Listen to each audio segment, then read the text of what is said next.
소금을 충분히 먹을 수 없는 육지 동물들은 인간과 거북이를 제외하고는 100년을 사는 동물이 하나도 없다고 합니다.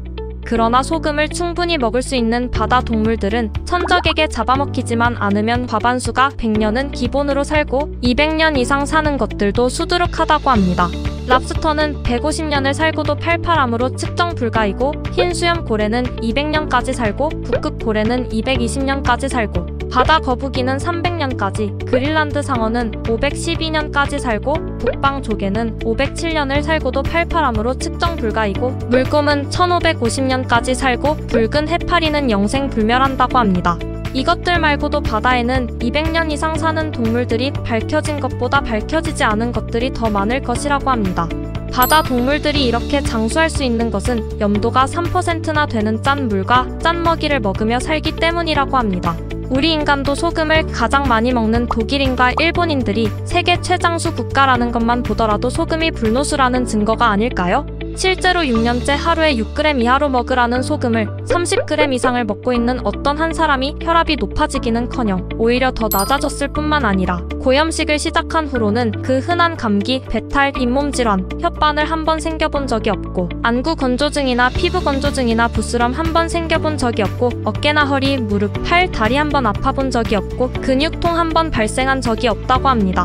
이 정도면 소금이 만병통치약이고 불노수가 아닐까요? 암이나 당뇨나 고혈압이나 심장마비 같은 큰 질환으로 고생하는 환자들은 체내 염도가 0.3%가 넘는 사람이 없고 체온도 36도가 넘는 사람이 없다고 합니다. 소금을 마음껏 먹을 수 없는 육지 동물들도 어떠한 방법으로든 0.4% 이상의 염도를 유지하는데 설탕과 고기를 밥 먹듯 하는 인간이 0.4%도 안 된다면 그 몸이 무사할 수가 있을까요? 실제로 대다수의 사람들은 하루에 소금은 10g도 안 먹으면서 설탕은 평균 50g 이상을 먹다 보니 짭조름해야 할 혈액, 림프액, 뇌척수액, 소화액, 눈물, 콧물, 침까지도 달달해질 수밖에 없는 것입니다. 짭조름하게 나와야 할 소변이 달달하게 나오는 것이 바로 당뇨입니다. 단 것을 먹으나, 쓴 것을 먹으나, 신 것을 먹으나 어떠한 것을 먹어도 소변으로 나올 때는 반드시 짭조름하게 나와야 정상입니다. 그런데 소금은 너무 적게 먹고 설탕은 너무 많이 먹다 보니 그렇게 많은 양의 설탕을 도저히 짭조름하게 중화를 시킬 수가 없어 소변이 달달하게 나올 수밖에 없는 것입니다.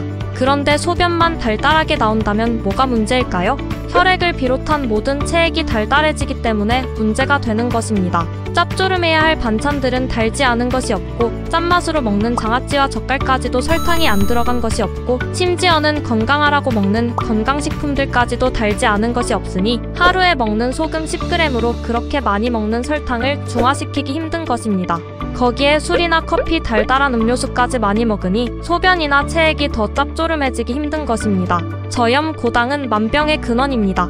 좋은 건강 정보를 잘 참고하고 건강한 소금 섭취를 통해 질병이 없는 건강한 삶을 유지하셨으면 좋겠습니다.